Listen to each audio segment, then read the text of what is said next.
Muhammad Shallallahu Alaihi Wasallam. Nabi Muhammad merupakan nabi terakhir yang diutus oleh Allah Subhanahu wa Ta'ala untuk menyempurnakan agama dan akidah dari nabi-nabi sebelumnya.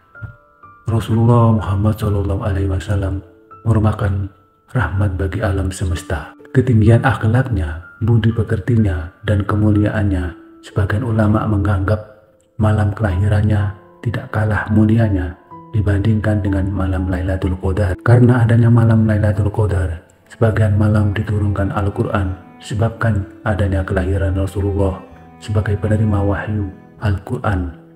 Rasul yang dipercaya mengemban dan menyampaikan Al-Quran kepada umat manusia di Mayapada.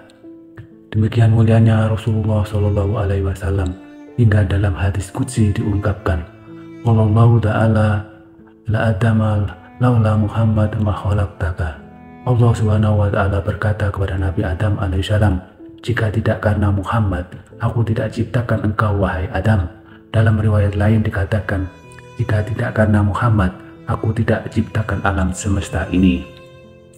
Nabi Muhammad SAW dilahirkan pada bulan Rabiul Awal, hari Senin tanggal 12, atau Muslimin Indonesia menyebut bulan kelahiran Nabi tersebut dengan sebutan bulan Maulid di bulan kelahiran Rasulullah Shallallahu Alaihi Wasallam. Ini umat Islam harus sadar dan kembali merapatkan barisan, meningkatkan ketakwaan dan merealisasikannya dalam realitas kehidupan, sehingga menjadi nyata apa yang difirmankan oleh Allah Subhanahu wa Ta'ala, bahwa Dia mengutus Rasulullah sebagai rahmat bagi semesta alam. Wa ma arsalnaka illa rahmatan lil alamin. Rahmat yang sudah sepatutnya kita syukuri dengan cara memperbanyak baca sholawat dan menyenangkan kaum fakir miskin dengan bersedekah. Bahkan keberadaan rahmat itu mewajibkan kita selaku umat untuk menyambutnya dengan gembira. Katakanlah dengan karunia Allah dan rahmatnya, hendaknya dengan itu mereka bergembira. Karunia Allah dan rahmatnya itu adalah lebih baik daripada apa yang mereka kumpulkan. Surat Yunus 58. Apakah yang dimaksud dengan rahmat dalam ayat di atas? Apakah bentuk rahmat itu? Para mufasir berbeda pendapat mengenai hal ini. Namun dalam Ulumul Quran diterangkan bahwa penafsirkan ayat dengan ayat Al-Quran yang lain merupakan bentuk penafsiran yang paling kuat. Karena As-Suyuti dalam Ad-Durrul Mansur menerangkan rahmat itu tiada lain adalah Rasulullah Shallallahu Alaihi Wasallam. Hal ini senada dengan kutipan Ibnu Abbas bahwa yang dimaksud dengan karunia Allah Subhanahu wa Ta'ala adalah ilmu dan rahmatnya adalah Nabi Muhammad Shallallahu Alaihi Wasallam. Allah Subhanahu wa Ta'ala telah berfirman, dan tiadalah kami mengutus kamu melainkan untuk menjadi rahmat bagi semesta alam. Quran Surat Al-Anbiya 107. Maka menjadi jelas bahwa Rasulullah memang diciptakan oleh Allah sebagai rahmat bagi alam jagat raya. Maka kalimat selanjutnya dalam surat Yunus di atas yang berbunyi, hendaklah mereka bergembira, secara otomatis memerintahkan kepada umat Islam menyambut gembira atas rahmat tersebut. Demikian pentingnya merasa bergembira menyambut kelahiran Rasulullah Shallallahu Alaihi Wasallam, sehingga Imam As-Suyuti yang hidup 849 sampai 910 Hijriah atau 1445 sampai 1505 Masehi dalam Husnul Mashhad bil Amalil Maulid memberikan petunjuk cara merayakan Maulid Nabi yang benar, bahwa asal perayaan Maulid Nabi Muhammad yaitu manusia berkumpul membaca Al-Quran dan kisah-kisah teladan, kemudian menghidangkan makanan yang dinikmati bersama.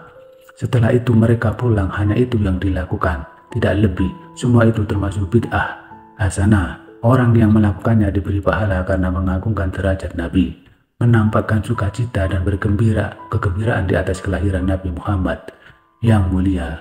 Al-Hawi lil Fatawa juz 1 halaman 189 sampai 197. Hal pertama yang harus ada dalam perayaan sebagai bukti kegembiraan umat Muslim atas kelahiran Rasulullah adalah membaca Al-Quran.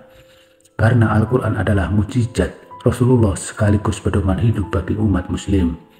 Hal kedua yang tidak boleh terlewatkan adalah bercerita tentang kisah Rasulullah yang penuh keteladanan. Teladan bagi pemuda, bagi pedagang, bagi seorang suami, bagi seorang pemimpin, dan tidak juga bagi segenap umatnya. Dan ketiga adalah Taimiyah, sebagaimana dikutip Sayyid Muhammad bin Alwi al-Maliki, yaitu Ibnu Taimiyah berkata, orang-orang yang melaksanakan perayaan Maulid Nabi akan diberi pahala. Demikian pula apa yang dilakukan oleh sebagian orang, ada kalanya bertujuan meniru di kalangan Nasrani yang memperingati kelahiran Isa alaihissalam, dan ada kalanya juga dilakukan sebagai ekspresi rasa cinta dan penghormatan kepada Nabi Muhammad. Allah Ta'ala akan memberi pahala kepada mereka atas kecintaannya mereka kepada Nabi mereka, bukan atas bid'ah yang mereka lakukan. Manhajus Salafi Fahmin Nusus Bainan Najariyat wa Tabik, halaman 399. Jika kita merasa gembira akan kedatangan Rasulullah, itu pertanda kita mencintainya. Biasanya orang yang cinta akan selalu mengharap perjumpaan dengan yang dicinta.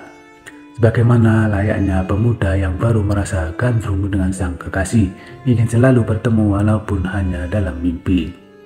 Meskipun kegembiraan dan cinta adalah dua hal yang berurutan dengan hati, namun cinta dan gembira itu dapat dibuktikan secara indrawi. Ada beberapa rambu-rambu yang dapat digunakan sebagai alat penimbang kecintaan kita kepada Rasulullah Shallallahu Alaihi Wasallam. Pertama, siapa yang cinta Rasulullah Shallallahu Alaihi Wasallam? Dia pastilah orang yang taat kepada Rasulullah. Artinya, orang itu pasti akan menjalankan segala peraturan syariatnya. Barang siapa menginginkan dapat melihat Rasulullah, hendaklah ia mencintai beliau dengan kecintaan yang menggebu. Adapun tanda cinta kepada beliau adalah mengikuti sunnahnya yang mulia. Maka taat kepada ajaran Rasulullah SAW merupakan bukti nyata kecintaan kita kepadanya, dan ketika seorang hamba telah taat kepada Rasulullah SAW, berarti ia telah taat kepada Allah Subhanahu wa Ta'ala. Barang siapa yang mentaati Rasul, sesungguhnya ia telah taat kepada Allah Subhanahu wa Ta'ala. Maka barang siapa yang mengaku cinta Rasulullah SAW tetapi tidak menjalankan syariatnya, berarti orang itu adalah penipu. Barang siapa mengaku cinta Rasulullah SAW tetapi tidak mengikuti sunnahnya, berarti ia adalah penipu. Kedua tanda para pencinta Rasulullah SAW adalah seringnya membaca sholawat. Sebuah hadis Aisyah radhiyallahu anhu menerangkan hal ini. Barang siapa mencintai Rasulullah SAW, maka ia akan memperbanyak baca sholawat kepadanya.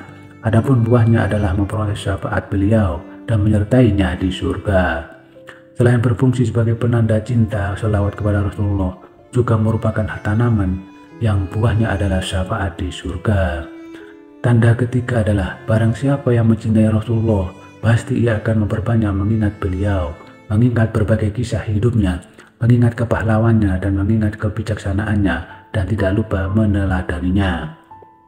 Barang siapa mencintai sesuatu, pastilah ia akan banyak menyebutnya. Alam bisawab. Like and share.